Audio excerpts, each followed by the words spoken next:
Yeah, that's right. I see the chat. I see y'all rocking. I see y'all coming. Hit that like button as you enter the building. You know what I'm saying? Hit that like button. Show your love. Show your support. You know what I'm saying? This that dope soul. This that new thing. Nobody don't know about it. Hello, Knick family. Welcome to Stats and Storylines, the New York Knicks weekly preview show. It's been a minute, I know. But this is where we talk about our upcoming opponents. We go over the storylines pertaining to them over the past week or so. We'll go over some stat stuff so that we'll get a sense of who the Knicks is actually going up against, what's their style of play. We'll talk about matchups. I'm joined by Geoff Klafter from the Happily Ever Klafter Daily Sports Blog, Ajay, the villain, Hollywood, Green Lantern, hit the like button, and all of that good stuff. But we're going to start off before we even get into Washington, Denver, Detroit. Who else do we have? Boston. All really good teams, except for Washington, but we still got to watch out for them as well. We're just going to spend just a little bit of time on our New York Knicks, just kind of what the state of the Knicks is right now. Hold on. And just what have you seen from the Knicks? What has stood out for you over this winning streak that you are encouraged by or concerned? I mean, you might be concerned. I don't know. Ajay, we'll start with you because me and Geoff been kind of chopping it up. Salute to you, Queen and Geoff. Salute to the chat. Don't forget to hit the like button. And I guess people are starting to get used to this new show, right, Queen? Because it's fairly new. It's not like we've been doing this for a couple of years. So make sure you guys, subscribe, like, and share this with your social media family. That way they could join the party. Absolutely. Well, the Knicks. I mean, lately, we obviously on a 6-game winning streak. I think we have, along with another team, have the longest winning streak in the league. I can't remember which other team right now, but there are two teams that are on a 6-game winning streak. Listen, Charlotte. That's exactly right. It's encouraging. There's a lot of encouraging things that I see in the team. Two of them I want to kind of emphasize is the effort on defense. Okay, the effort on defense it is here. You see the non-defenders, the guys who typically are not good defenders. They're still not good or great defenders, but they put in the effort. They're playing the passing lane. They swiping the ball. They doing the little things that could make up for the either lack of size or lack of mobility. Depending on which player you're looking at, right? Obviously, it's been a good stretch. Whether we play in good teams, bad teams, mediocre, great teams, it doesn't matter. It's the NBA. Any team could beat up any team on any given night. So we've been able to manage to win 6 in a row. And aside from Philly, like all the other games were pretty convincing wins, if I remember correctly. But one thing that's really, really that I really, really want to bring to your attention is the fact that even when our best players are not having a good game, we find ways to win. Okay, Jalen Brunson had he believe it or not, he didn't score a lot, but he had a good game yesterday. Yeah, I mean, how often do you say that Jalen Brunson? He had 13 assists. He was grabbing rebounds. He was distributing the ball. He was doing a lot of little things, not putting the ball in the hole, but contributing a lot. He did a lot to help us win that game yesterday. Okay. And the fact that, he was getting double teamed and, his gravity, like pulling players and allowing other players to be open, that counts for a lot. Finding, some of these assists, he found Landry Shamet like in real awkward ways yesterday, man. And, Shamet, he was hitting him, he was on point with him. Same thing with Karl-Anthony Towns, right? Yeah, he's had a stretch where he's not shooting the ball well. He's not doing anything, in terms of scoring the ball. He's not great.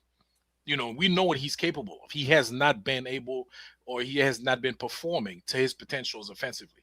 But very important. And his defense hasn't been great. very important with him, he's been staying out of foul trouble. That alone counts for like just him being on the floor. Right. Kind of, balances the team because you still have to check him, right? Because he's still a great shooter, he's still a great scorer. You still have to pay attention to him. So him being on the floor already just makes a big difference. So if you're available and you're able to play, if you call Anthony Towns, you're going to make a difference in the game. Okay, so and those are two of the major. I mean, there's a bunch of other stuff too that, of course, we'll talk about throughout the show. Yeah, and to your point, over the last 10 games, the Knicks are second in defensive rating. Yeah. Geoff, anything over the either the last 10 games or this 6-game winning streak that you want to point out or piggyback off of Ajay?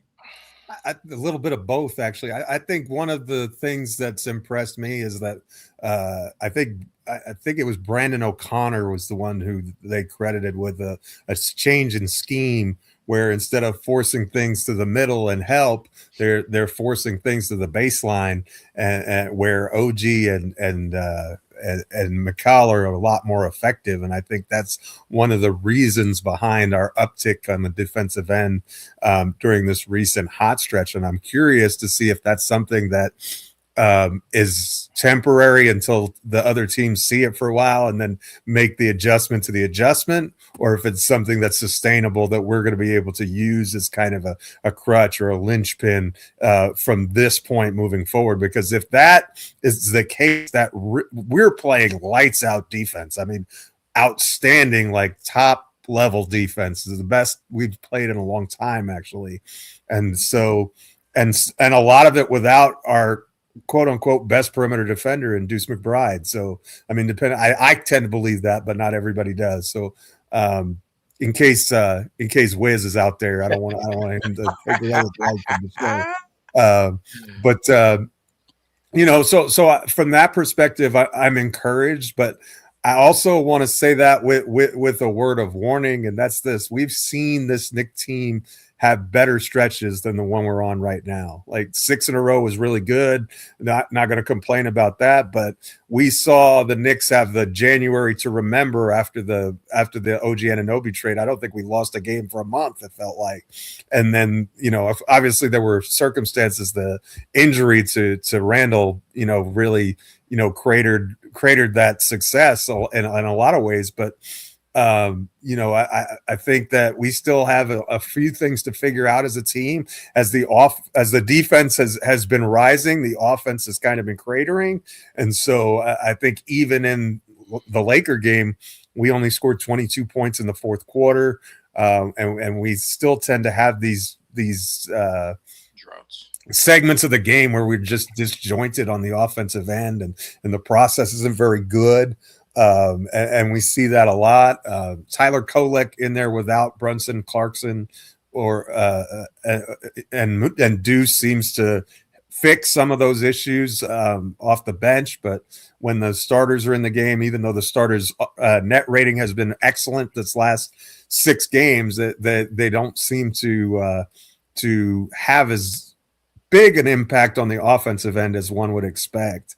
Part of that, I guess, is Towns shooting not being what it is, what it has been in the past, but I think it's a lot more than that. And so I don't know. I'm really excited about how we're playing right now, but I'm not certain that all of our issues are solved if we're truly going to be competing for a championship. And so I'm curious to see how we do this week, with that Washington game being the first step on that journey, and an important one.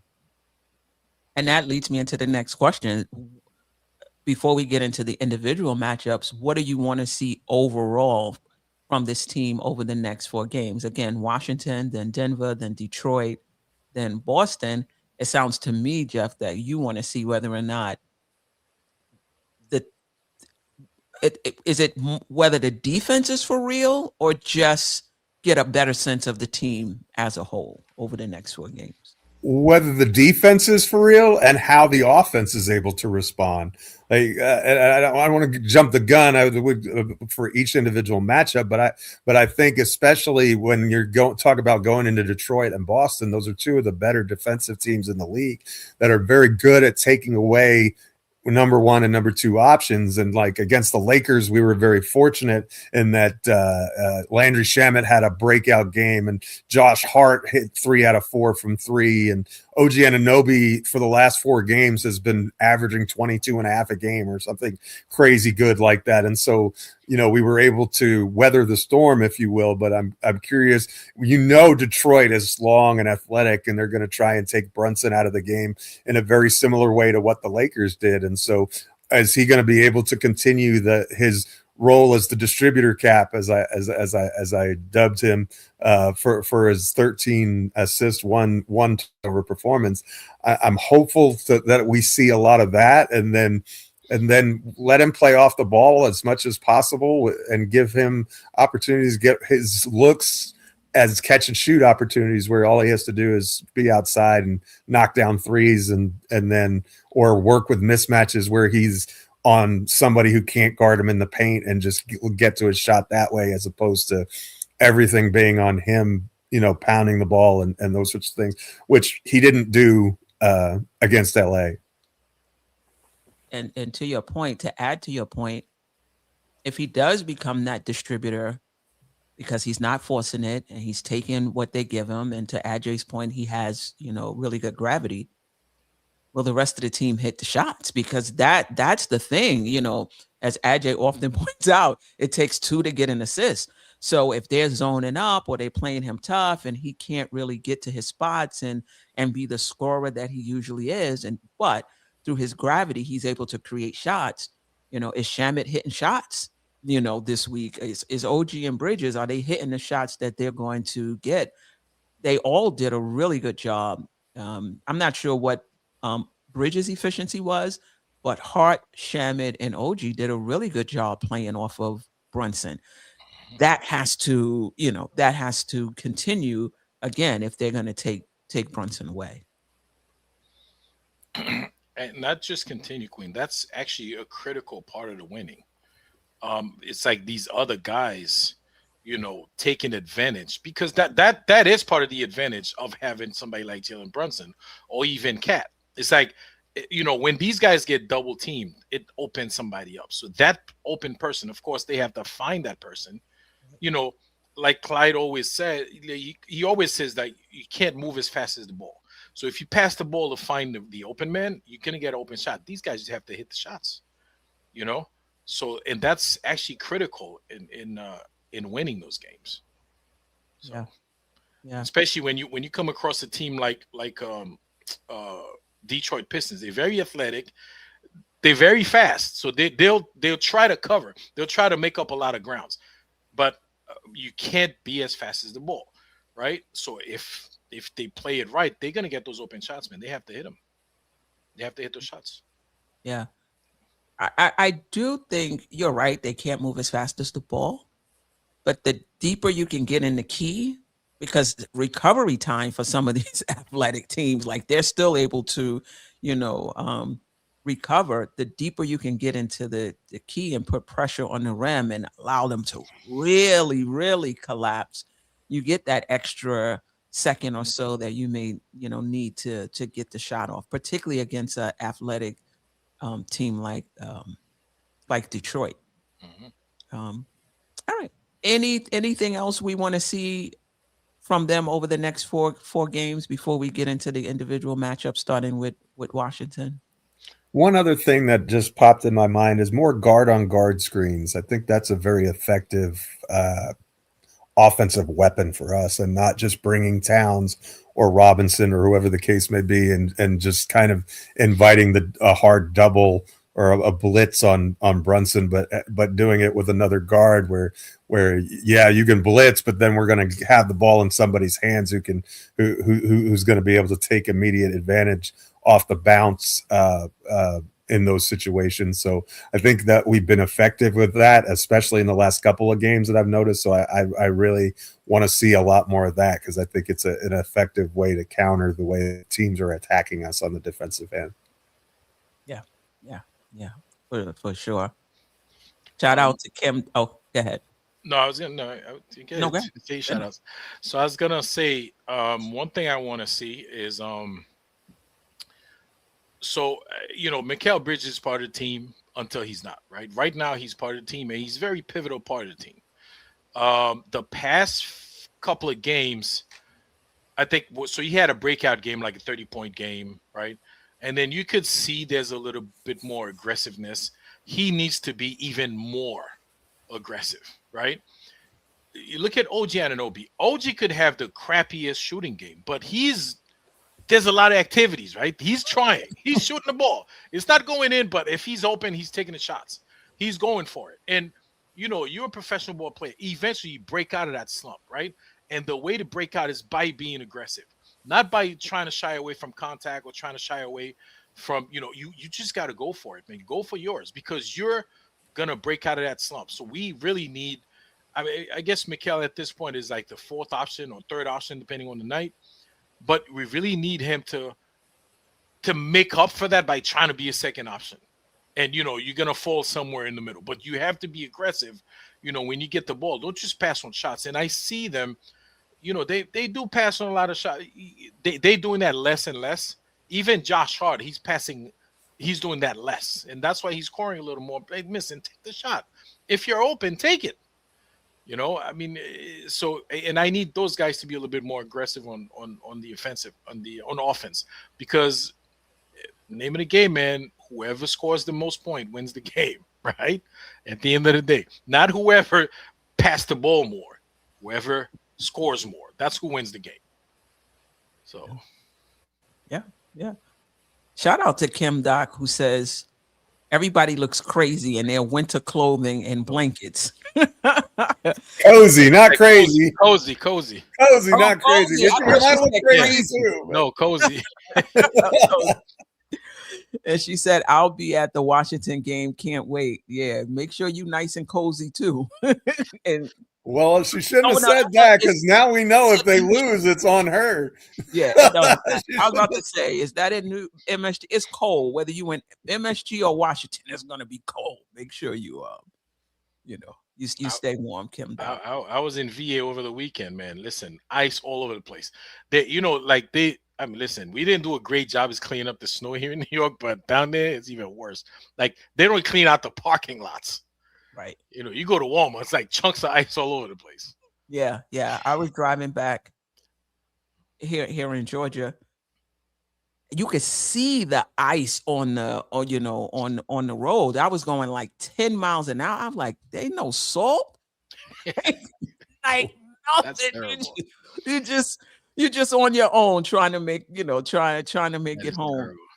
Nick Nation said there was a meme or something AI generated in Georgia with a truck that the truck that dispenses the salt. Mm-hmm. They was dispensing lemon pepper seasoning. That is, I didn't see it. I said that is funny. That is funny. All right, let's get to Washington. We played them Tuesday, 7 p.m. in Washington. Let me know if I made any mistakes. I think it is in Washington. The Washington Wizards are just not a good team. 29th in offensive and defensive rating over the last 10 games, 14th in the Eastern Conference. They do have 3 players going to the Rising Star game, 2 playing on the sophomore side, 1 in the rookie. Trae Young has yet to suit up, so he's not playing for them. Middleton actually does play for them, actually. I think he's playing like 24 minutes a game.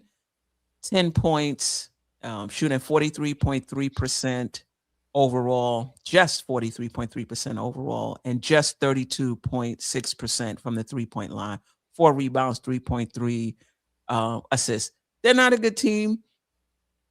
I'm hoping the Knicks don't overlook them, right? Because they have 3 really good games on the other side of Washington. Washington is the first game of of a back-to-back. Anything about, let me see, who was in the right? So Keyshawn George and Alex Sarr will be playing on the sophomore side, and their rookie Trey Johnson will be playing, for the rookies. They're gonna hustle. They're gonna play hard. They're just not a good team. Anything about the Wizards that this matchup, I should say, that you're looking forward to? Geoff had to bring me back because I wasn't even talking about the Wizards earlier. I was talking about the other 3 games. He had to bring me back and like, listen, this is an NBA team. We can't overlook them. Ajay? And I agree with him, Queen. That's really the biggest thing with the Wizards is that don't go in there, especially the Knicks go in there. Usually when we play there, it's the crowd, and I think last season I went to a game over there in DC. I would say 70% of the crowd is Knicks fans. Knicks gear all over the place. You couldn't even find it's very hard to find people rocking the Wizards jersey. But you go in a situation where you're comfortable, where the team is not playing well, and you're gonna go in there and let your guards down. We can't let that happen. Those are the games you have to win. Especially, you're trying to put yourself in position. People they're gonna start playoff positioning, right? You're right there. You're in Boston and right there. You're pretty far from Detroit. I don't think anybody's gonna catch Detroit at this point, unless they have like a one of those losing streaks that we had a couple of weeks ago. But at this point, man, you got to battle to stay, to at least be the second team in the conference. So these are the games you have to win, and you can't go in there taking anything for granted.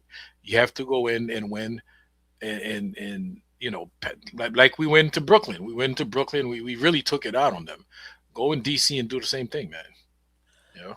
Yeah, they were demolished by the Lakers. I think it was Friday. And then they responded and beat a Sacramento team who's not a good team either, but better than Washington. And they responded by coming out and beating them. And in that fourth quarter, Sacramento had their starters out there, and they were playing some two-way players. And they won that game. So I say all of that to say this is not a team that's demoralized, that's going to come out and just lay down for the Knicks. The Knicks are going to have to beat them. Anything you want to add, Geoff? Well, 2 things. First of all, Deuce and Mitch are both going to be out. So I think that helps out the Wizards some. So we'll not that should affect the outcome of the game. If the Knicks defend like we've been defending, I fully expect that this should be a comfortable win. We need to lock it down on the defensive end, and I'd like to see. This is a team we should be able to hold under 100 points if we play the way that we've been playing of late. And so that's really the indicator that I want to look at. And the other thing is we've got the Denver Chicken Nuggets at the Garden the day after. So I want to be. I hopefully we run this out and get to get to play the scrubs for most of the fourth quarter and be better rested for the Denver game, because that's a team we normally match up well with in the past few years. But Joker is back and they'll be ready to roll. And so, you don't want to get ahead of yourself, but if we could, not have to tax ourselves and go to triple overtime to win this game, that would be certainly preferred. Yeah. Just to get a statistical, actually, let me just go here first. Oh, all right. So 13-35 on the season, 14th in the Eastern Conference. The last 10 I have wrong, so just ignore that. 29th in offensive rating, 29th in defensive rating, 30th in net rating. Just really not a good team. Defensive rating 22nd, and other than opponent points per game, opponent field goal percentage, 3-point percentage, points in the paint. They're just really not. They're just really not great. Opponent field. Fast break points, second points, points off turnovers. They're a bit better, and then offensively, just really, not a good team. Second chance points, they're pretty good. But so are the Knicks in terms of second chance defense. So I think we'll be okay there. The point is, the Knicks should not have any problems putting this team away. Early. Yeah. And I think if they struggle, well, let me ask you, if they struggle a little bit with Washington, would you consider that a mental thing, or would you think that maybe they're not as good as we thought they were? You talking about the I would Knicks? consider a mental. Me too. I would say they're probably already focusing on the Denver game, so they kind of overlooking that one. Yeah. All right. Let's move on. We may have even spent too much time there. Wednesday, the opponent, Queen.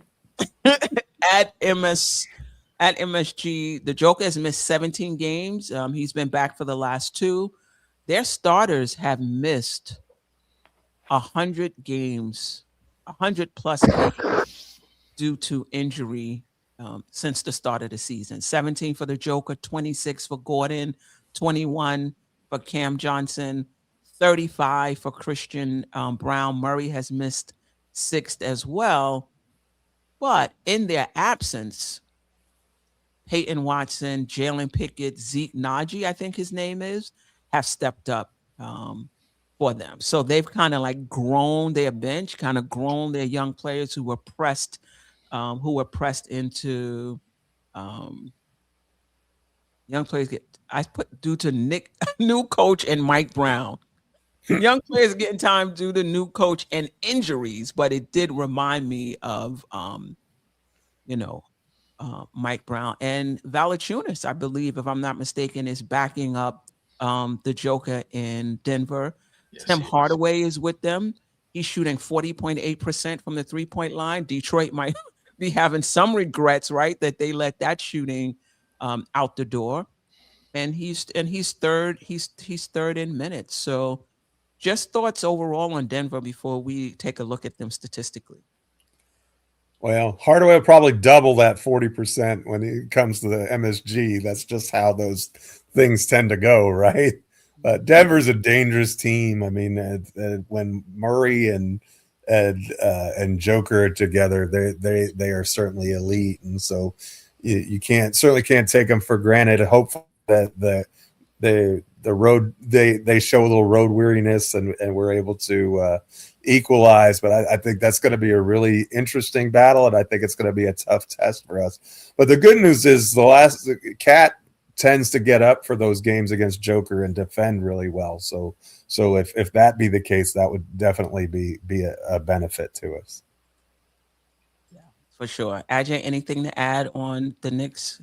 With Denver, I mean, listen, yeah. So again, if you have Jokic on your team, you're gonna be dangerous. And he has, not just Jokic, but you have Murray on your team. He's I mean, he could carry a team by himself. We've seen him do that in the playoffs. Remember a few years back when him and Spider was going at it, man. I still remember that game when they both scored 40 points going against each other, 40 plus points. So this is a guy who can carry a team. Listen, I saw, was it yesterday? Yeah, I think yesterday I was watching them play OKC. And listen, obviously OKC is a much better team, but these guys, they can still play. I mean, they were in the ball game.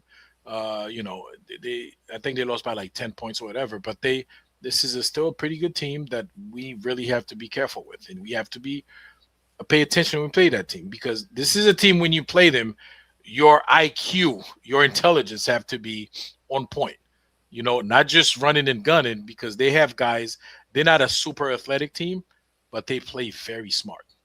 And they got guys who play very smart. So you have to be on point on defense. You have to know where you need to be. You have to, don't get caught out of position because they can't score. For sure. Bruce Brown is back with them too, I think, also, because I saw, yeah, He is. yeah. Yeah. These stats are over their last 10. First in offensive rating, 22nd in defensive rating, 8th in net rating, 24th in rebound percentage. I mean, you guys see it. But what I wanted to point out with the 22nd in defensive rating, over their last 10 games, they're 9th in opponent field goal percentage and 2nd in opponent three-point percentage. So even though the overall defensive rating is low, teams have not been, shooting great against them. And as a matter of fact, other than Washington, if you look at all of the Knicks opponents, opponent field goal percentage, opponent three-point percentage, including the Knicks, all in the top 10. So I think this week we might be in for some really low scoring games. But my point is, I wouldn't sleep on Denver.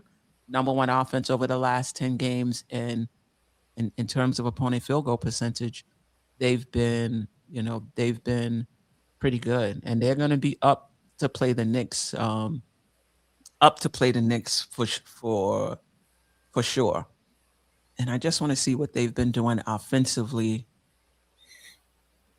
Not really shooting up 9th in offensive rating, 26 in points per game. Again, over the last 10.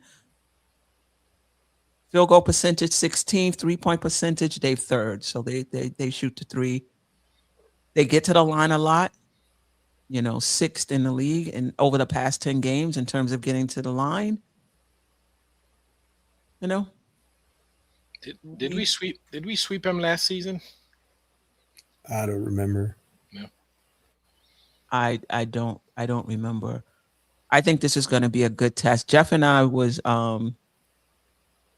talking earlier today about how these teams present different challenges, and we really get a chance to see the Knicks defense against the teams this week. Denver, they have a center as a hub. It's going to be interesting to see how the Knicks play that. Then we're going to get to Detroit. We play them. They're a team that really likes to play in the paint. I think they're number 2 in points in the paint. That's going to present a different challenge. And then you have Boston, which is still, without Tatum, a really good 3-point shooting team who over the last 10 games have been taking more 3-pointers than the Knicks. So we're gonna have a really good opportunity to see this Knicks defense against different teams. Anything else about? I just have one more comment, and that's this: a healthy Nuggets team is probably better than both Detroit and Boston, in my opinion. I mean, if you look at what they've done, even with all that rash of injuries, they're still right there, right in between Boston and our record and the Pistons. So, if they've got all of their Pistons firing, all their guns ready to go, they're probably the best team that we're going to play this week. And we'll have short rest. So we have been very good at home. So hopefully that home crowd can be an advantage for us again. Yeah. The Knicks will have to defend without fouling, right? You definitely don't want to send them, you don't want to send them to the line. I'm looking forward. I'm looking forward to this. Will Mike Brown have Cat play the Joker? Historically, he's done well against him. Will he put him on him? Will he put him on someone else and put OG on the Joker? It's going to be interesting to see what the game plan is with that.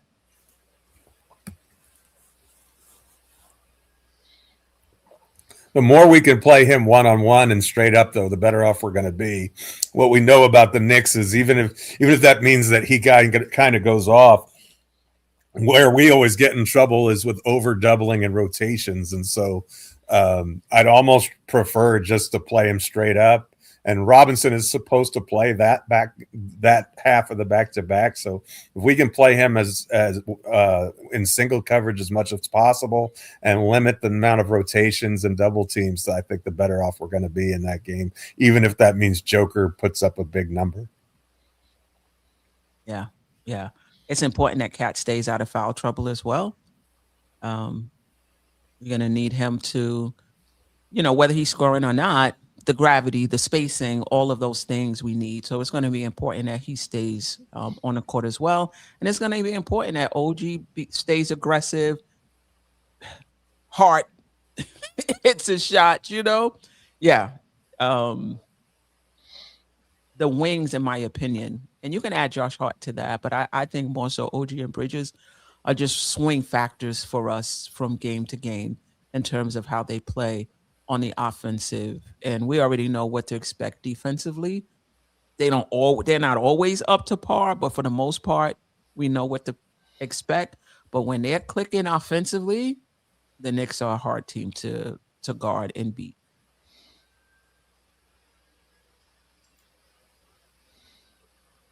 All right. Anything else? Oh, we are just moving right along here. All right. Let's get to Detroit, who we play Friday, 7:30 p.m. Cade Cunningham, Jalen Duren were named All-Stars. They are first place in the Eastern Conference by 5.5 games. They lead the league in clutch wins at 21. So this is a team that knows how to stay in it in a really close game and pull it out. They have a player, Dennis Jenkins, I hope I got that right, who's a two-way player for them, who's worked himself into the rotation.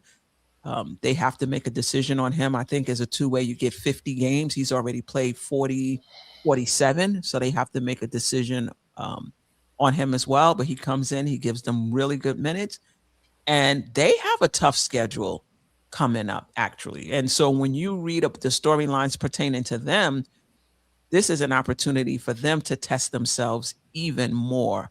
Let me see if I have who they're playing over the next. I think they have Boston coming up too. I think that we kind of have a round robin. Yeah. Before the All-Star break.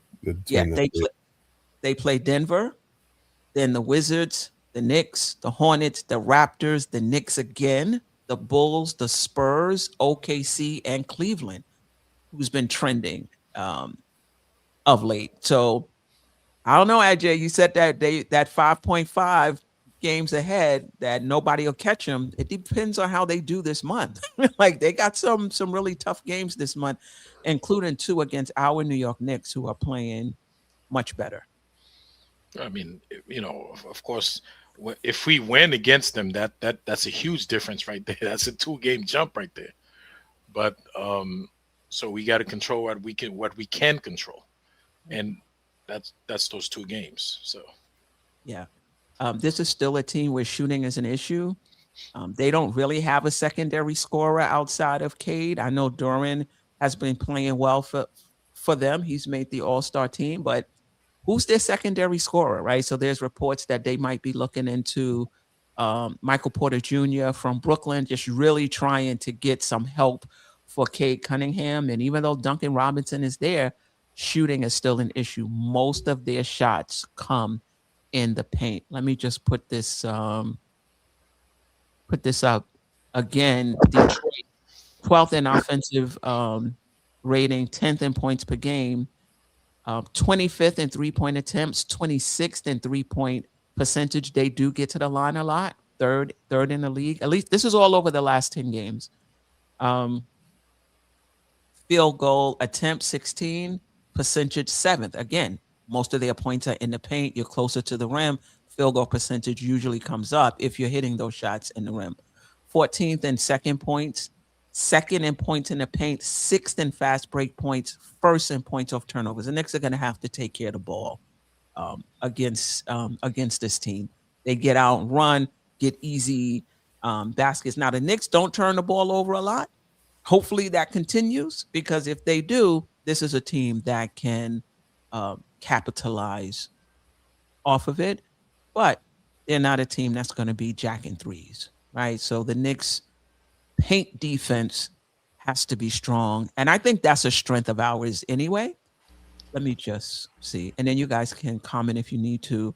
Opponent points in the paint over the last 10 games, the Knicks have been first. Now, they haven't been playing no juggernaut points. I mean, the Lakers were. The Lakers were. And they did a good job of keeping them, Luka and LeBron, out of the paint, having them settle for jumpers. But when you look at who the Knicks have played over the past 10 games, I mean, Sacramento, Joel Embiid.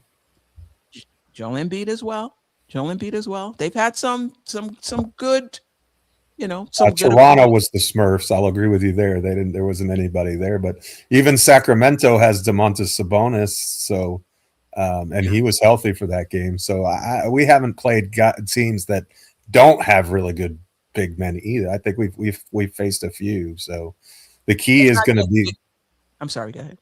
The key is going to be, can we keep Cade Cunningham from getting in the key and wreaking havoc? Because not only can he score and hit mid-range buckets by the with his eyes closed, but he's also such a great distributor of the ball and getting his guys wide open looks, and they cut very well and they do all sorts of things. So I think is what you said about the Denver game is not fouling. I think that's going to be a big key in the Detroit game, is not getting not allowing Cade to live at the free throw line and getting the bonus early and those sorts of things. So I think that's going to be a critical aspect of that game as well.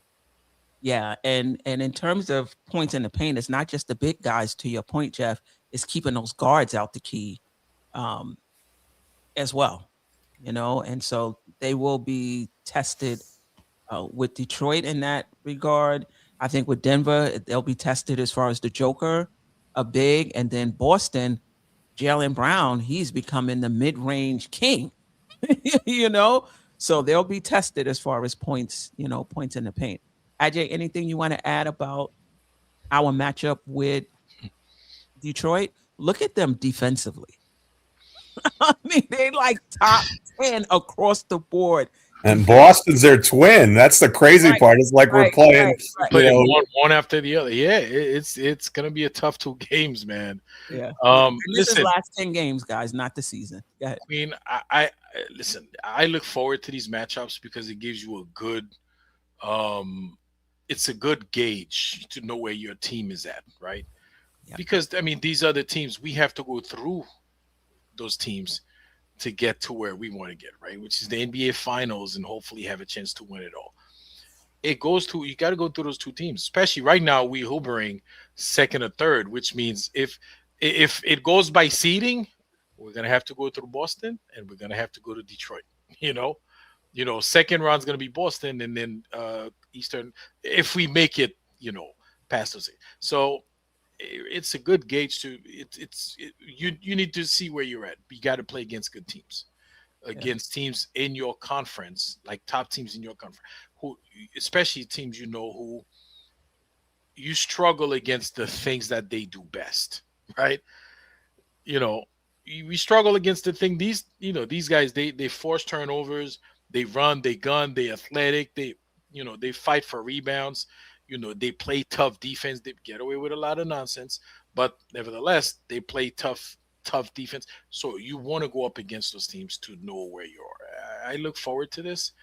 I hope we can come out on top, but it's gonna be a tough couple of games. And think about how the Knicks score 3-point shooting. They're third in opponent 3-point percentage. Yeah. Second chance point, they're 10th. In limiting second chance points. So it's going to be interesting to see if they're able to take that away from the Knicks or limit the Knicks, how the Knicks respond and find other ways to score the ball. And Isaiah Stewart loves to play against the Knicks. He's convinced that that if he had been healthy, that they would have won that series last year. And he made sure and blow that horn rather loudly when they thumped us by 30 earlier this year. So this is a litmus test for them. That's their most important game of the week. I don't care who else they have. They're going to be up sky high for this game. They want to make a statement and show that they're still dominant regardless of who we have in the lineup. So it's going to be up to the Knicks to be able to respond. Yeah. I mean, and they're capable. Look at the Knicks over the last 10 games. Second in defensive rating, first in opponent points per game, fourth in both opponent field goal percentage and impressively 3-point percentage, first in opponent's points in the paint, ninth in opponent fast break points, first in opponent second points, and 12th in opponent points off turnover. Like the Knicks have, more so than just holding teams under 100 and different facets of the defensive game, you're able to see how they've improved, particularly opponent 3-point percentage. And I get it. Some of these teams that they've played haven't been, really great 3-point shooters. But you could say that for anybody else who's first or second or third in opponent 3-point percentage. I'm pretty sure baked into that are some teams that, just are not good 3-point shooting team. Given the Knicks' history of teams not being good 3-point shooting teams and coming in and becoming 3-point shooting teams, I'm encouraged. Tobias Harris will go 7 of 10 from beyond the arc. The only 7 makes he has from beyond the arc all year. That's how that usually goes. And it was somebody else, Champagne. Who else did we play at the Garden? And we just did not locate him at all, and he just went nuclear. Well, Mamasvili last year when the Spurs beat us, Sandro, I think he was 10 for 11 or something like that. Yeah. So we have a reputation for it, but it's been better lately. Although I will say this, the Lakers did miss a ton of wide open threes in that game. But when you're dealing with guys who attack the paint like Luka and LeBron in tandem, you kind of have to give up something. Like no defense is going to be perfect. So Detroit really only has one of those guys in Cunningham, and Boston, they're just going to shoot threes because that's just what they do. Yeah. Really looking forward to this Detroit game. They're going to be super physical with us.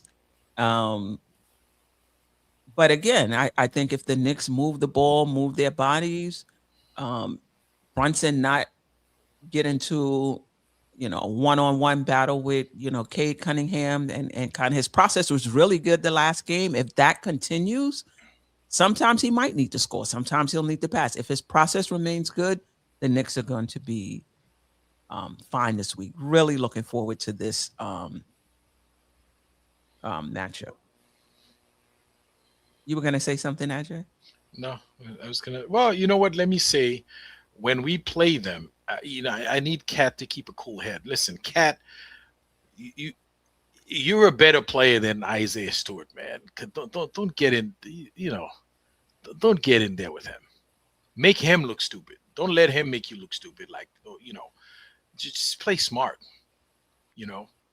So it's and like lately, Cat's been playing smart. So hopefully, like you said, Queen, hopefully that continues. Hopefully they continue with the way they've been playing. Yeah. Really looking forward to that. All right. Let's move on to Boston. Jaylen Brown, all-star starter, really has raised his level of play with Tatum out. Unexpected. They're in third place, but percentage points, they're tied for That's the second. exact same record we do. Exact same record that we do. Hugo Gonzalez, their rookie, I think he's a first-round pick, has been stepping up for them. Simmons, Anthony Simons, who they got from Portland, excelling in his 6-man role, right? So there's questions Portland now. lost a Drew Holiday trade with them twice. Right.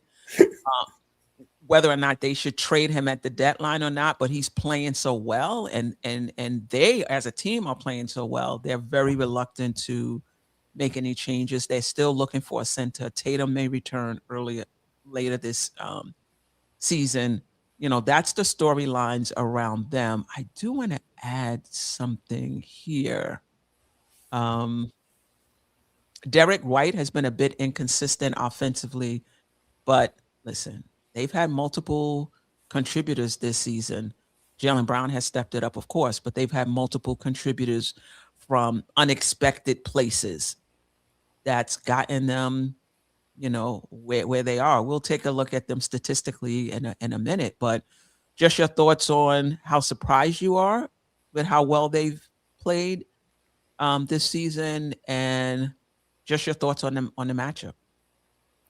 Well, the Boston Celtics are the cockroaches of the NBA. They don't die. It doesn't seem like they ever have a down year. They just always find a way to trade players right at the proper time, and the guys they bring in just fit their system. They're able to get guys like Jordan Walsh and Namias Queta and Hugo Gonzalez, who always step up and fill in roles perfectly, and Peyton Pritchard, all these kinds of players who are not maybe the best known, but come through, and they've needed that because Derek White, I think his inconsistency is stemming from the fact that he's not the third option anymore. He's the second option, and teams are able to pay more attention to him because you don't have Brown and Tatum and Kristaps and Holiday. You know what I mean? When you have all of those, he was facing one-on-one coverage most of the time. And in fact, with his ability to cut and move, he was getting wide open three-point looks most of the time. And when he's wide open from three, he's going to knock them down at a high volume. And so I think that may be the explanation for why White has been maybe a little bit more up and down.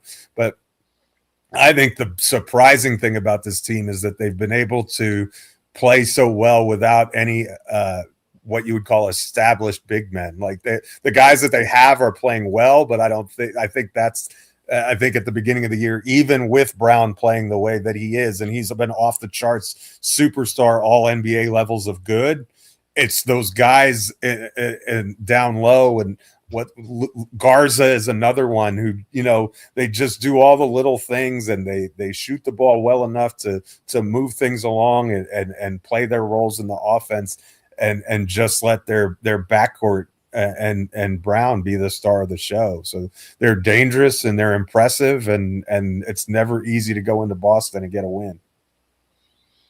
Yeah, for sure. And talk about Detroit being up for the game versus the Knicks. Boston will be up for this game as well. Even though it's an early game, they will be up, and they will they'll be ready. It's going to be interesting to see this matchup. Ajay, before we get to the stats, did you want to add something? Yeah, don't forget Sam Hauser, man. Like, the guys, we have a problem defending the 3-point line, and then these guys all of a sudden will just have a wake up game where they can't miss from beyond the 3-point line. So we just got to keep in mind, man, just stay focused on defense on those guys. They have that guy. I know some fans flirted with that guy, Chris Boucher.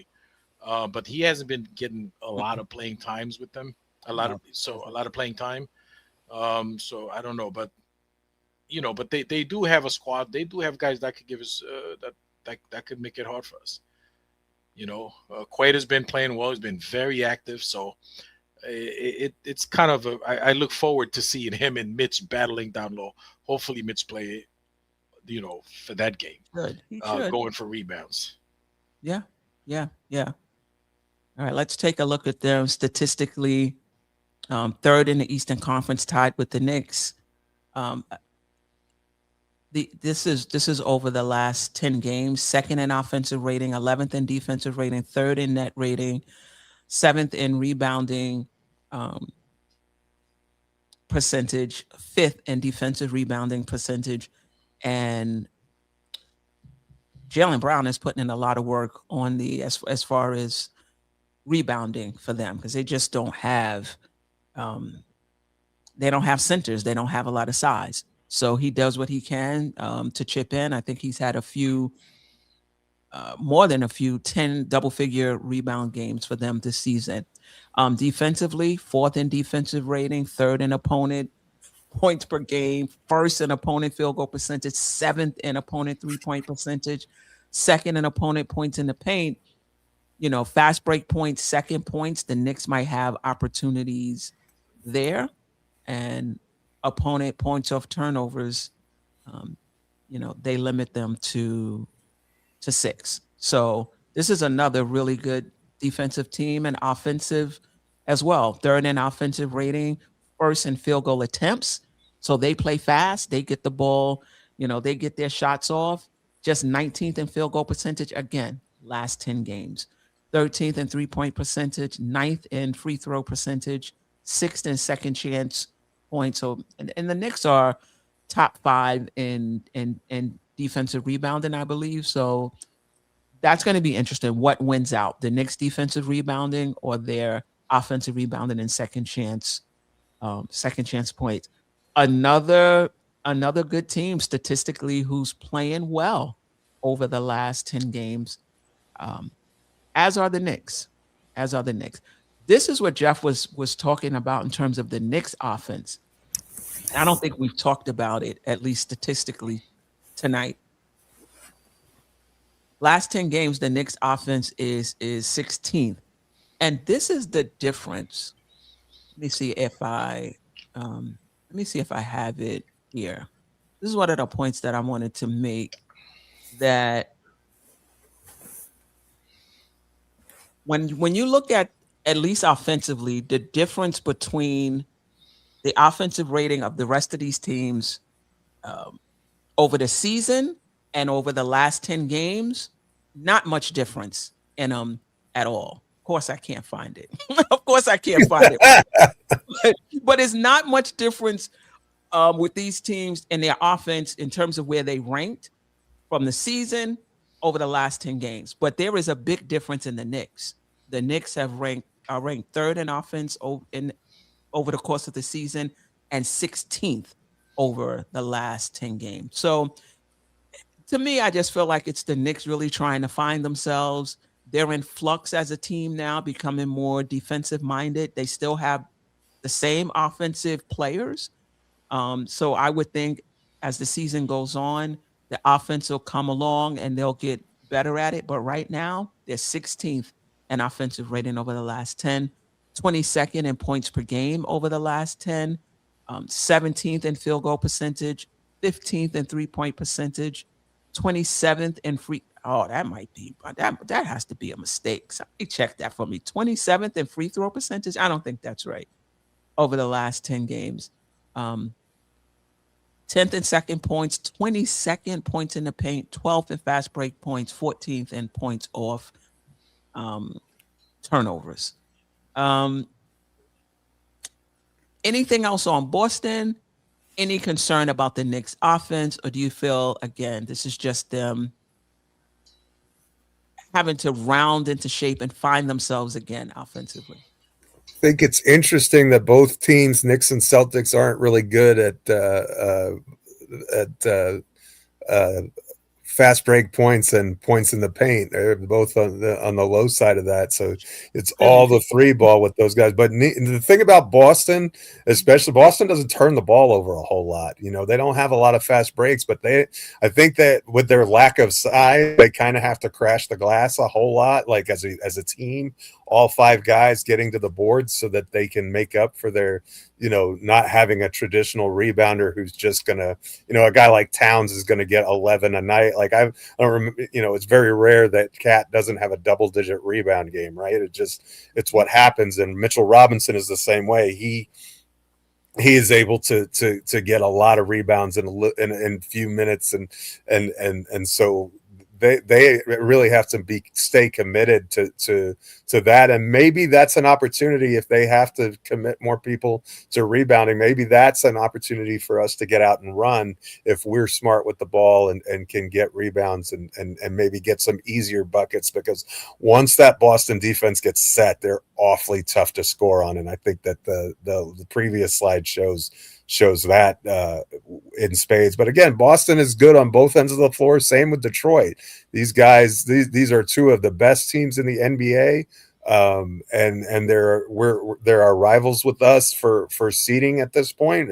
And both of these games are on the road. So if we wind up with a 2-2 or a 1-3 week, it's not necessarily the sky is falling. This is a tough week, right? And our metal is going to get tested, and we'll find out more about where we stand. But where we stand now isn't necessarily the same place we're going to be standing come the end of the season either, because we saw that last year when Boston beat the snot out of us, and then in the playoffs, the Knicks sent them home. So it's I think we need to keep perspective regardless of what happens. And oh, by the way, that's true if we go 4-0. We still need to keep it keep a perspective on it, that this is a small sample size and it's just, part of the grind and everything else. Obviously, I like to see us play better because we've got to stack wins with there's only 2 games separating second through 5th place in the East right now. So it's a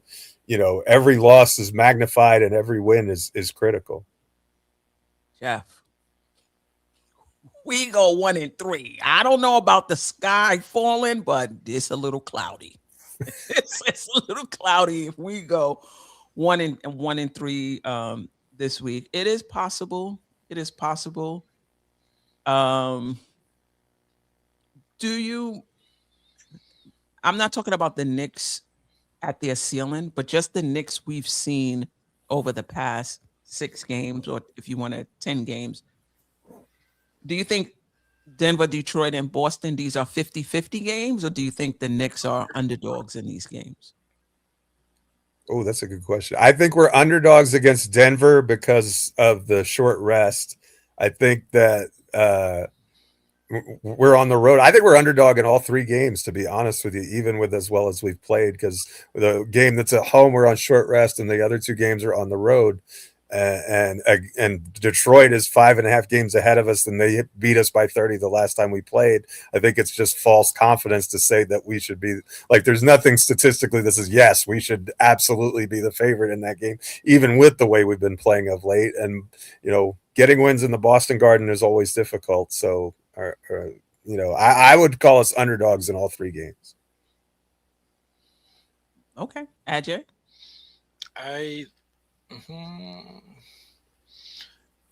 Denver to me is 50-50. Like, they're not, of course they got Jokic, but they're not the Denver like of old, like with the championship team. And I think they still getting it together over there. This is not, late March. They're not in late March form yet. So I think we could probably win. I mean, could probably win, but we have 50-50 chance. I think we're underdog against the Detroit Pistons. They're just a matchup problem for us, man. They do, like, what we're not good at is where they good at. You know what I'm saying? So except for they're not a great 3-point shooting team, but the fact that we don't defend the 3-pointer, like Geoff said, all of a sudden, they're gonna be shooting well from 3 because we don't check them. So I feel like we've been better though. Yeah, no, we definitely have been, but I feel like in Boston probably another 50-50 game. So I mean, 1-3 is a possibility, but so is 3-1.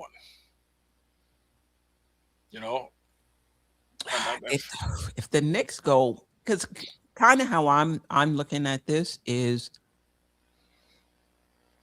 the Knicks have gone through a rough patch, a few, maybe 1, 2, that long rough patch.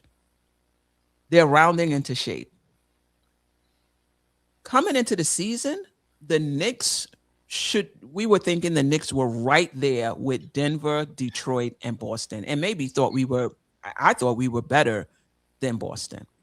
So to me, are you looking at this as a team that's not good enough, that 2-9 team, or the Knicks are rounding, they're rounding into shape, they're hitting their ceiling? Because if the Knicks are that team, they should be right there with Denver, Detroit, and Boston, particularly with their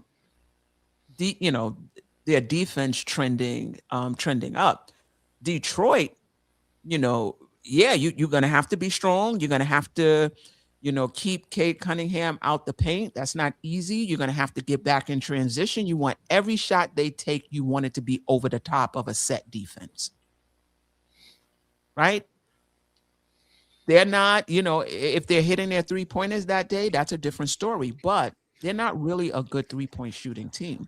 So to me, if the Knicks are taking care of transition baskets, limiting them, allowing Detroit to shoot over the top, they have a really good shot at winning this game. Now, they're going to be really physical with the Knicks defensively. Can the Knicks match that physicality? Or are they going to be throwing the Knicks off their spots, and the Knicks throwing up air balls and chipping the rim because they're not matching that physicality? That's number one. If you don't match the physicality of Detroit, it's a wrap. You're just not going to get it. You're going to have to loosen them up by moving the ball and getting them shifting from side to side. So Brunson cannot be, and he hasn't been, on his one-on-one thing, because it's just easy for them to guard that, right? There's going to have to be player movement, ball movement, get that defense moving from side to side, loosen them up a little bit. If the Knicks are who we thought they were coming into the season, all three of those games, in my opinion, are 50-50 games. Two good teams going at it. Now, if the Knicks are not who we thought they were, then we'll know when they come out 1-3. If they come out 1-3, we'll know that they not that. So for me, this is an opportunity to see who are the Knicks really. Who are they really? This is it right now. You won 6 in a row. Who are you? Are you a contending team or not? We're going to find out this week. I don't know. Do you think I'm overstating it, like having that mindset, or this is just 3 games against 3 good opponents and not necessarily a measuring stick? I don't know. I don't think that it's like dire straits. Like if you lose those games, like there's, you can just write everything off. I also, to be honest, we're not the team I thought we were going to be at the beginning of the season at all. I thought that, not from a record standpoint, I guess we're pretty close because we're about the same as we were last year. But I actually thought I thought that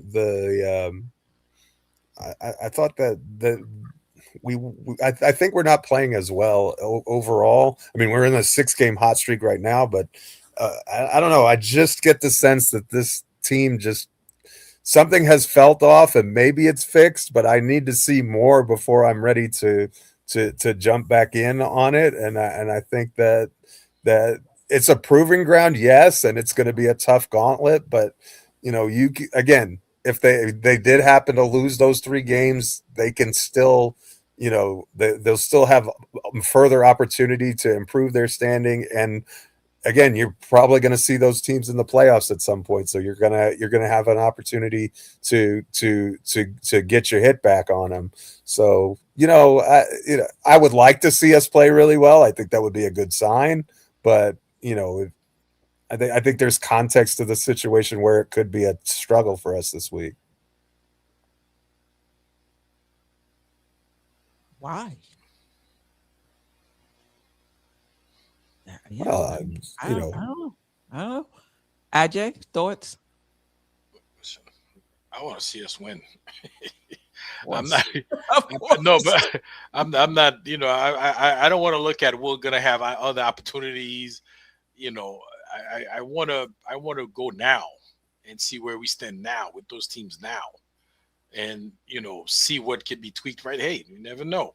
Maybe that triggers a Yabu for somebody trade that come reinforce what we see we're lacking. But when is the trade deadline? Are we gonna miss it?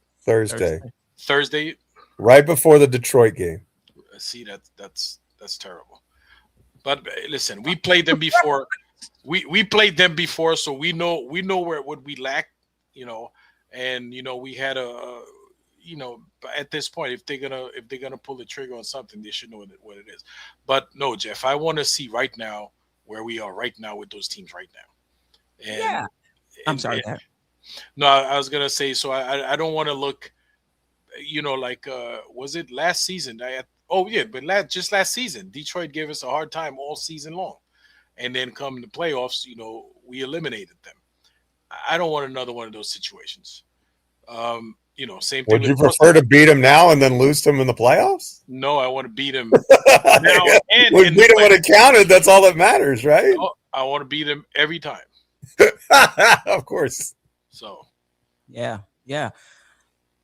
to me, the Knicks, Paris Duggar is saying, being very insulting. How can you be a basketball mind? People kill me with this. Just say you don't think they're a championship contender, but people kill me. They got to throw an insult. Like, if you don't believe what I believe, you just can't be a basketball mind when the Knicks only have one top 20 player. How many top 20 players does Detroit have? And they're considered championship contenders. How many top 20 players does Boston have on their team? One. Right now, Tatum's out, so it's one. Right, and people are considering them championship contenders. You could go to the West as well. How many teams have two top 20? You can even say that about OKC. For sure you can. Some people may not consider Jalen Williams and Chet Holmgren another top 20 player. So can we stop? Stop. You don't have to have two top 20 players to be considered a championship contending team. OKC won it last year with one top 20 player. One. Denver only has one. I mean, Jamal Murray's not a top 20 player. They have the Joker. The Spurs have one top 20 player. Do the Rockets have even that many? Yeah, Kevin Durant, I guess. So they have one. So it looks to me like almost everybody who's a contender, except for the Lakers, right, with Luka and LeBron. But we just beat them by a dozen points yesterday. Right, exactly. Even a championship team, Paris Duggar, OKC won the championship with one top 20 player.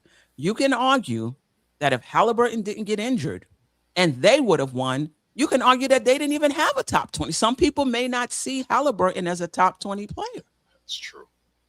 You understand what I'm saying? So, like, just family, just make your point. Like, make your point. I think the Knicks need to have two top 20 players for a chance. Just make your point without questioning other people's basketball minds because they disagree with you. That shit just gets under my skin. And I see it all the time on X. You don't know basketball. You don't know what you're talking about because the way I see it is the way it is. And so if you don't see it the way I see it, something's wrong with you. Like, relax, family. Relax. Queen, I wouldn't even go that far. I'd agree with Paris. Paris, you're right. I don't have a basketball mind. I'm just a fan. That's it. If I had a basketball mind, I'd have been working for one of them teams in the league. Right. Right now, I'm just a fan. Right. Chilling. Right. Anyway. Yeah, that's just one of my pet peeves in this Knick Twitter community, if you couldn't tell.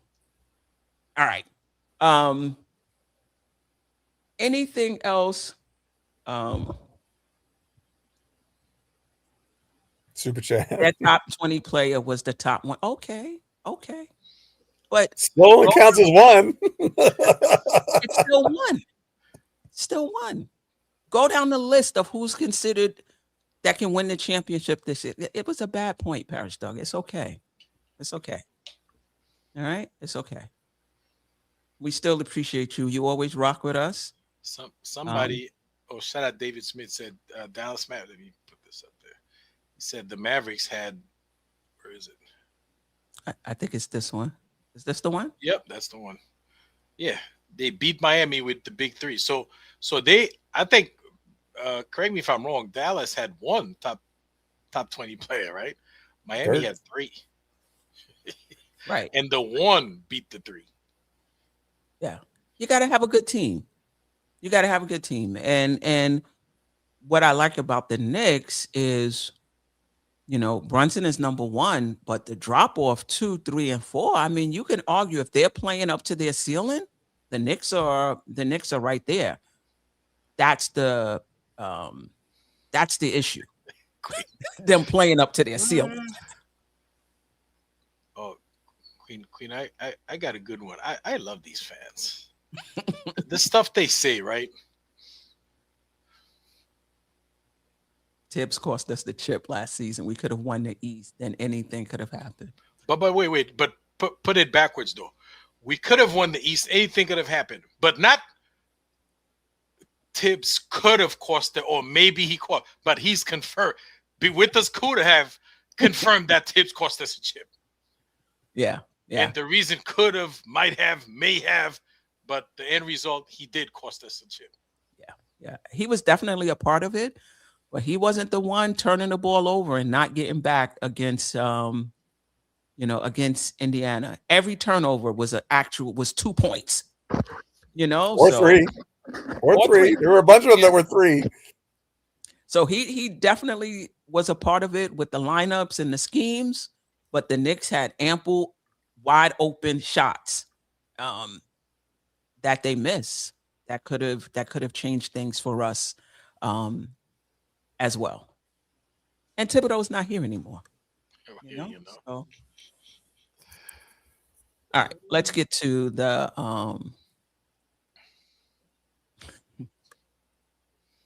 David Smith. Everybody but Cat cost us the championship last year. All right, let's get to the chat.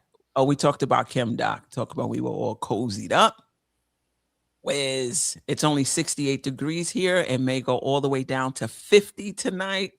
Listen, I'm not. I no sympathy here, Wiz, from LA. I'm going to the Lakers Sixers game Thursday. That 50 degrees might trigger. Bring the Lakers home a win, Wiz. it might trigger a state of emergency over there with that 50 degrees. Sherwin, good evening. What slump is Bridges in? He said, if a teammate has a better shot, pass the ball. Cat has not been taking the logo shots the past few games. Keep it up, Cat. Definitely keep it up, Cat. I mean, I would like him to take more threes. It doesn't have to be logo threes. But listen,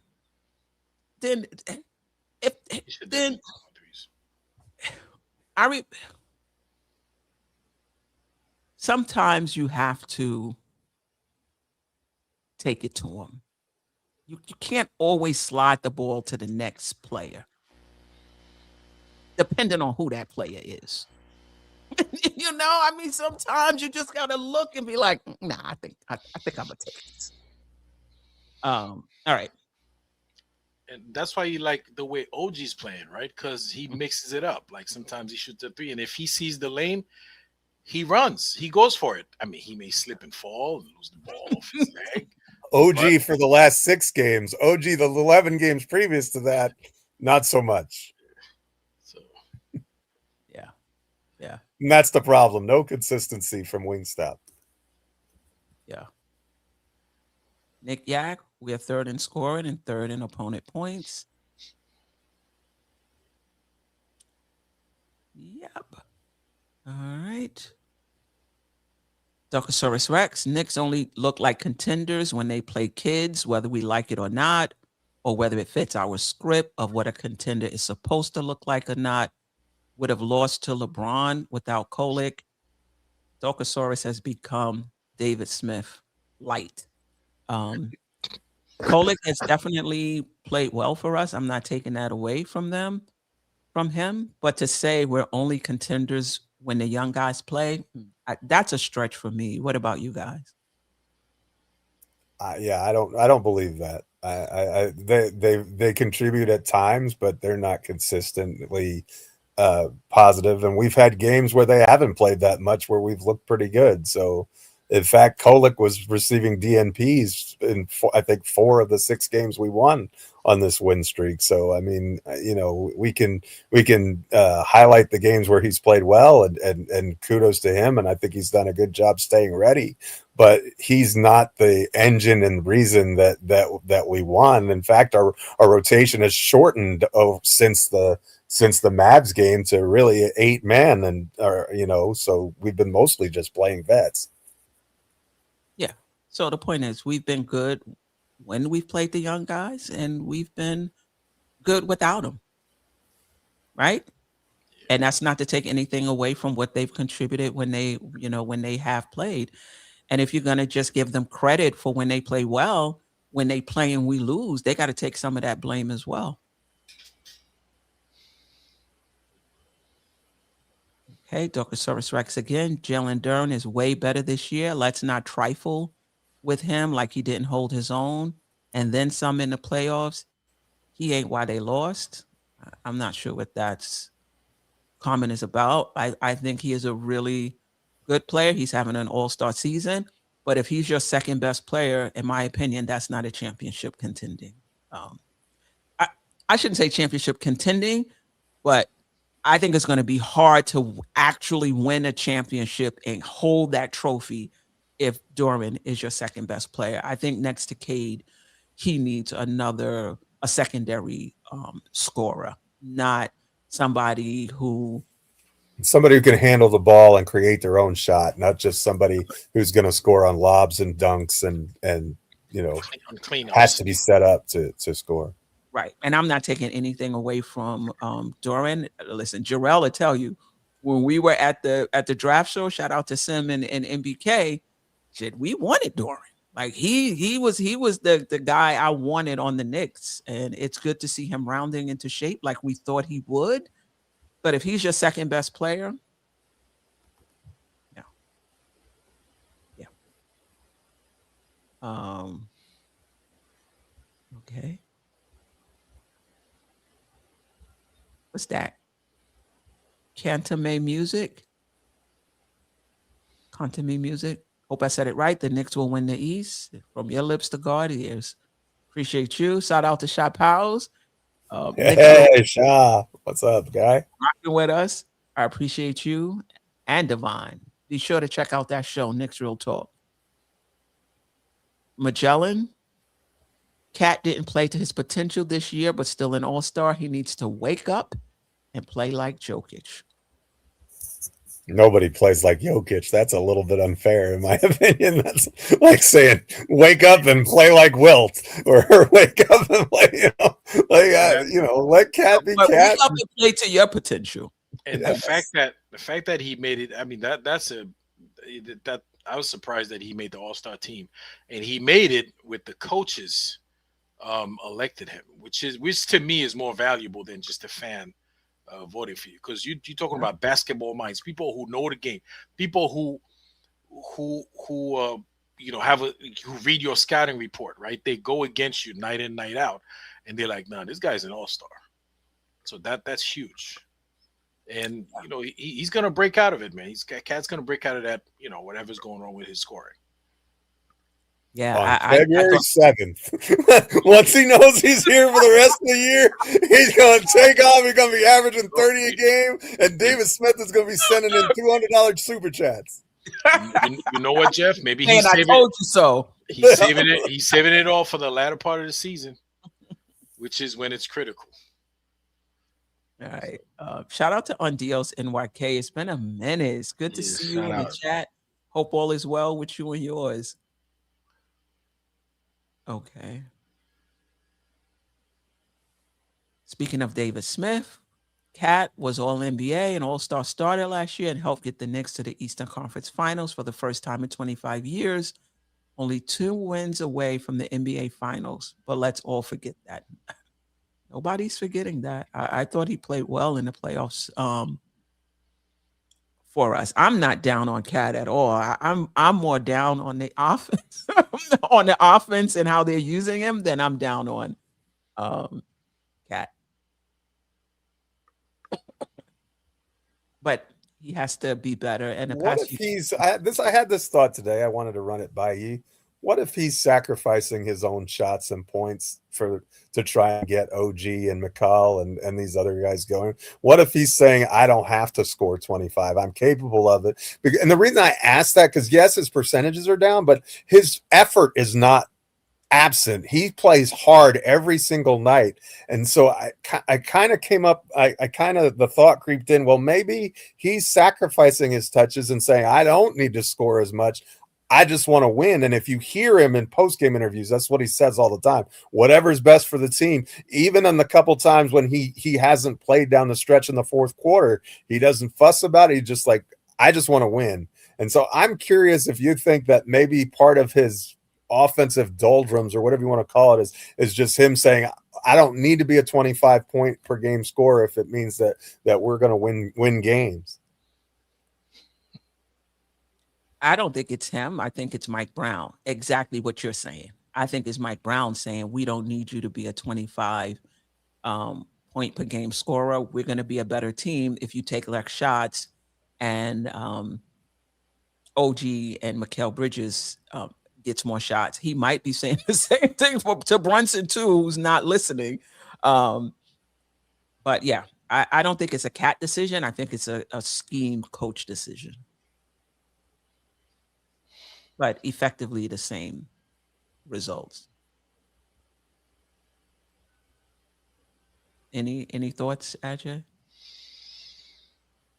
I don't see it that way. It's not like they say, hey, don't kill yourself now. Save it all for the postseason. He's just going through a tough stretch. That's all. Every player, it happens to the best of them. So he'll just break out of it. He's just he's having a tough season so far, but hopefully he'll pick up. He'll go back to the good old cat that he's been his entire career in the second half of the season after the All-Star break. I don't think they purposely holding him back, or he purposely holding himself back. Because you want reps, right? You want reps. You want to be in the groove or in rhythm when you get to the playoffs. So he's trying to get there. He'll get there. We need him to get there. So I'm pretty sure that's going to work out.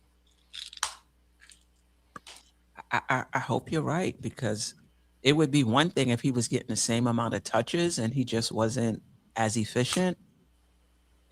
He's not even getting that.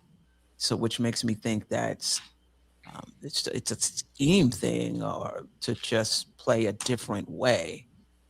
But we'll see. Yeah. We'll see. All right. Huck Porty is better than you think. Likewise, Kevin Mack. Okay. All right. Ooh. What is that? Jail Kebulin? I know I butchered that, but we appreciate you being here. Clean. I mean, YouTube's trying to help you out, man. Just say 3468.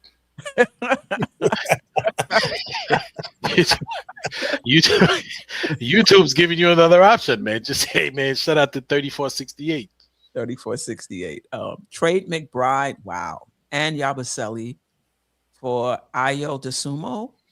Give Ayo McBride minutes, and we're a much better team. Yeah, I don't want to get rid of McBride, man. Yeah, Ayo DeSumo's a good player. Can we get some small forwards? Or some big forwards. We have plenty of small forwards. We need big forwards. I've been crying for power forwards all season. All right. I think we are. All right. All right.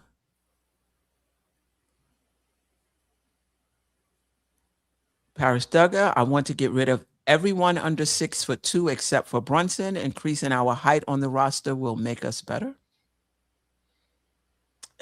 They have to be skilled, though. It can't just be taller, right? You got to be taller and skilled. How many under 6'2" guys do we have besides Brunson? He just want to get rid of Deuce. Oh, Deuce is the only one under 6. No. Deuce is 6'2". Clarkson's 6'3". Kolek is 6'3". I was surprised at that, but so who are we talking about?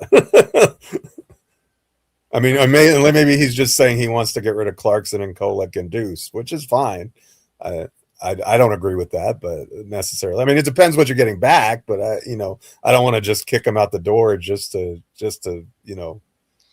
clear the air and clean the space. So you want to keep Yabusele? No. No, I'm just asking to whoever posted that, whoever made the comment. Nick starter Yabusele, right? Right, Ajay? Yeah, Nick starter Yabusele. Right. At 96 Till, I'm not really moved by the Pistons. They rely so much on Cade, and he's not exactly the most efficient player. Yeah, I mean, listen, we've seen this before. Be wary of the playoffs is a totally different different story, and Detroit knows that. So they're looking for more scoring. They're looking for more shooting because they're also looking ahead to the playoffs. And Cade being the only one handling the ball and not having a secondary scorer, so they get it. You know, they get it as well. That's going to be an issue for them in the playoffs. You know, but for right now, you know, they're rolling.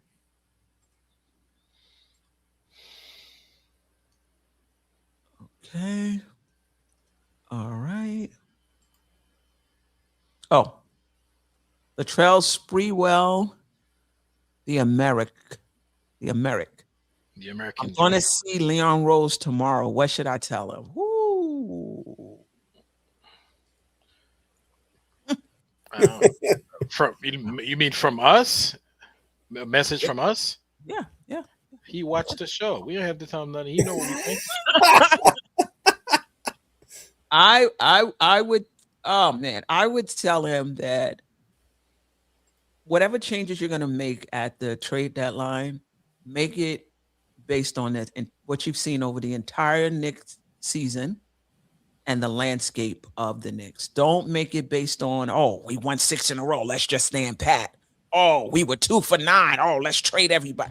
Like, be level-headed, take the entire Knicks season into consideration. You know, look at the landscape of the NBA and ask yourself, do we match up? And if you don't feel we do, make a trade that's going to make us better. If you want to do something around the edges, can you get us a 6'5" guard that can handle the ball and play point of attack defense? I don't know who that player is, but if you can find one for me, I would be happy with that. A 6'9", 6'10" power forward. And Ajay would like a 6'9", Thank 6'10" power forward. Jeff? Who can I feel set like we're pick? visiting Santa Claus here. We put that out wishes. And if we throw a backup big in there for insurance for Carl Anthony's foul trouble, and if Mitch gets hurt, I would love that as well. Old Head has a pretty good idea, I think. What did he say? He said, tell Leon to trade Yabusele and Clarkson for Sadiq Bey. I like Sadiq Bey. But the money, that'd be too much, though. Oh, wait, no, it would match. Because, yeah, it would match. But why not? They talked about Yabusele and Pacom Dadi. Yeah, that for Sadiq Bey. That would be good. I think we could squeeze a little more juice out of Jordan Clarkson when when you're desperate for a 3-point or something. Yeah. Well, we will be here Thursday after the trade deadline to talk about what the Knicks do or don't do, but also if there's other trades in the Eastern Conference that can impact the Knicks as well. Knicks Nation, Cat had a 10-year run at who he is, but if we make OG a legit all-star, which is a 20-point scorer consistently, then we will be hard to beat in the playoffs. We look really good the last 2 games with OG leading. Me and Geoff was talking about this earlier. Is this OG tends to have these stretches, and the question is this just another one of those stretches, or has he turned the corner? I've seen so many of them. To me, it's just a stretch. It's just a stretch for me.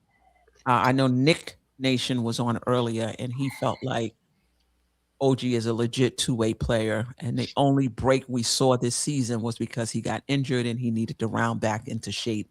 That's why he didn't play well during those times. But for me, I just believe this is a good stretch. OG is who he is as well. I think he's gotten better offensively. I don't know if he's somebody you can count on to be a 20-point scorer. Count on. And that means that defenses know that they're keying on you and you can still produce 20 points. First of all, he has to stop sliding, right? You can't be falling down all the time when there's a little bit of pressure or a bump or something. Yeah. And in the off season, they gotta find the right shoes for him, man. I don't think he's. Well, I've got some Pumas. I bet he can wear. Yeah, he goes strong to the basket. I don't think he's falling because people are bumping him. Sometimes it just seems like he just falls. So does Towns. Most of the times. And Mitch, we always said that about too. Yeah, he's gotten better with that. Break forever, keep feeding OG the ball. Yeah. Okay. DJ Space goes, I don't see the Knicks making any moves for the trade deadline. It would be a hard sell to Dolan. So I'll agree with him on this point. If the Giannis thing gets postponed till the summer, which it sounds like it will, based on the most recent reporting, I think that you won't see us do anything major with that core group of rotation players. But if you're going to tell me that they wouldn't be open to moving a Clarkson or a Yabusele in a minor move to just change the makeup of the bench, I would be surprised if they at least didn't explore that option. Now, it may be that nobody wants those two players and you just kind of have to bite the bullet, which stinks in the case of Yabusele because he's got a team option for his second year. But, I think that they'll explore options. And I think, Paycom Daddier is probably a potential guy to leave also to maybe get, to sweeten the pot or get somebody else in here. I don't think it's guaranteed that we're going to make a deal, but I think the Knicks will at least be active on the phone, seeing what they can get, potentially for these players without affecting their opportunity to go deep sea fishing in the off season. Was it Fred Katz who reported that they offered Yabusele to Phoenix for Nick Richards and they said no? Partly because Yabusele has an extra year on a contract, and I think Nick Richards might be on an expiring. If I'm not, I think that sounds right. I remember reading that. Your guess on the source is as good as mine, but yeah, I think it was Fred Katz. I'm not sure. You're right, Sherman. Why do you guys think other teams want our scrubs? Yeah.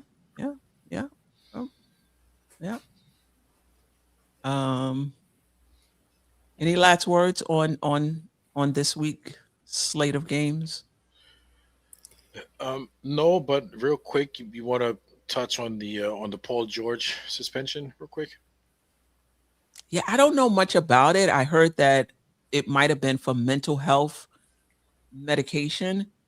I don't know much about it. I will say this: it's not for an antidepressant because, from what I understand, that's not on the banned substance list. So if it's for mental health medication, maybe it's a psychostimulant used for ADHD, maybe benzodiazepines used for anxiety, but it wouldn't be like mood stabilizers for bipolar disorder or antidepressants. So I don't really know much about the particulars.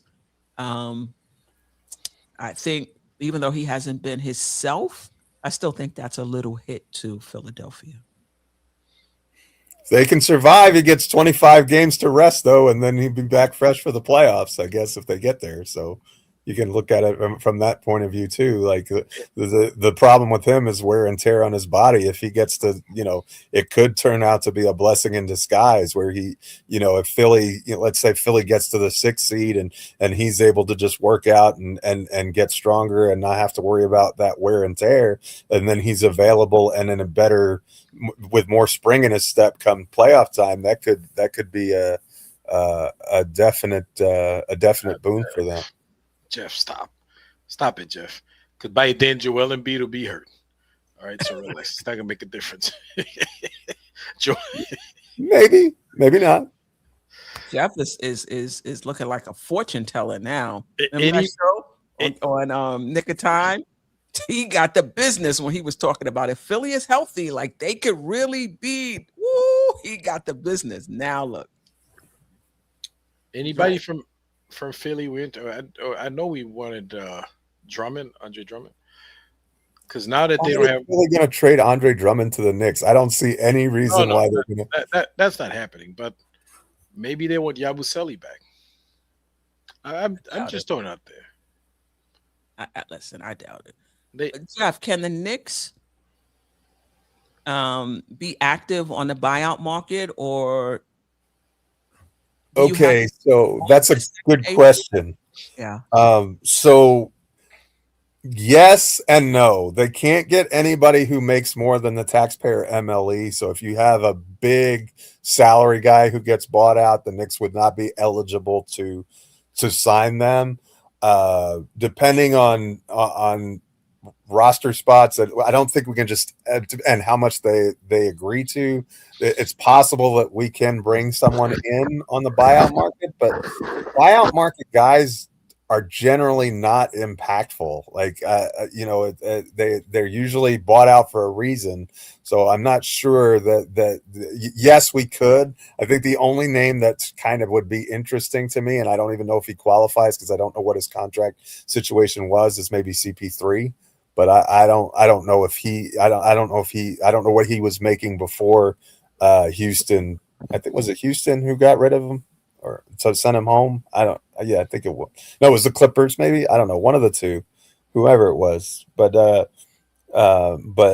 yeah, it's possible depending on the player and depending on who the Knicks decide to keep and not keep. But with our two-way players, and because the margins are really still slim, so it's a tricky business. But I guess it's a definite maybe to answer your question. Yeah, I mean, you have to do your due diligence. Sometimes a player drop to the market. You're like, whoa, I never, wow, I didn't think this would ever happen. And teams have different needs. I mean, you're not looking for somebody who's going to come in and play 40 minutes, 35 minutes, 28 minutes. Maybe you're just looking for somebody that can come in and just be super situational as well. We'll see. Okay. Any last words? Great job on the slides. I thought that I love that you always have them, but I just wanted to shout out that aspect of the show. They're really helpful to see.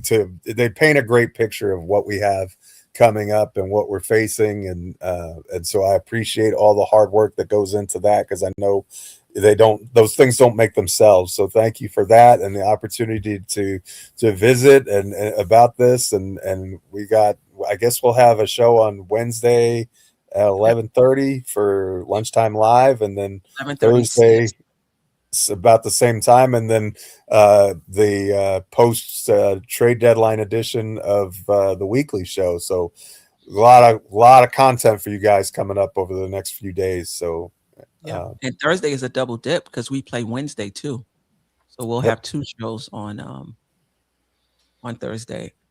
Yeah, Ajay, I appreciate you. Geoff, I appreciate you. Can I answer something real quick here? Oh, sure. See this from, and you could probably chime in on that, Queen, because I know that's kind of part of your profession. Sherwin, I think it's because people a certain age, or back then, they didn't think ADHD it was something like, it's like, yeah, this kid's distracted or whatever. So they didn't think of it as a, I don't want to say a disease, but as something that could be fixed. It's just they think that the person just have to concentrate. So most people a certain age, probably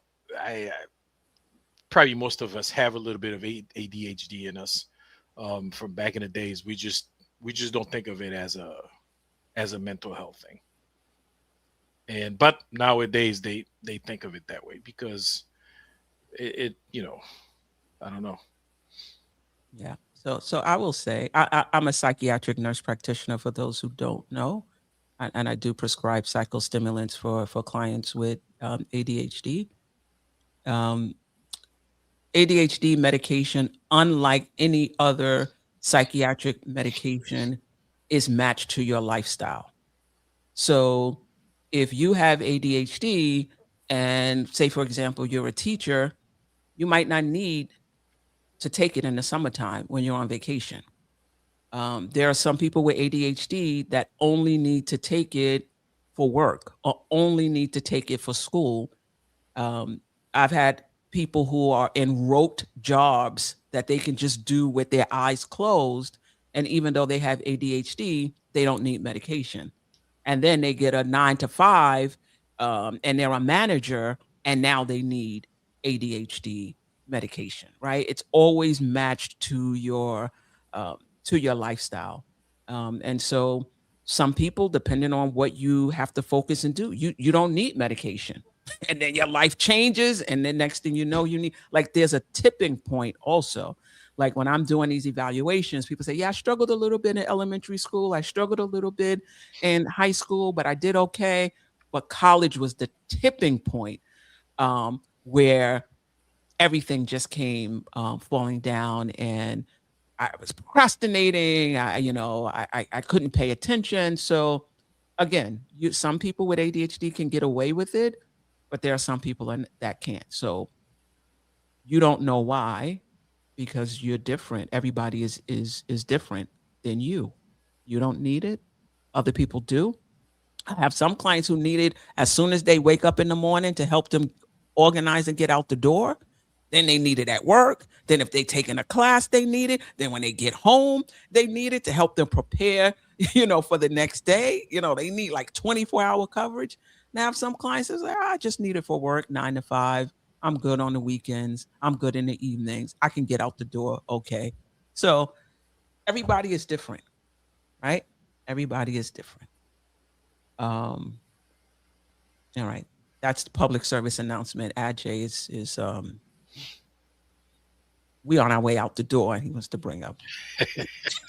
No, that was Sherwin brought it up. All right.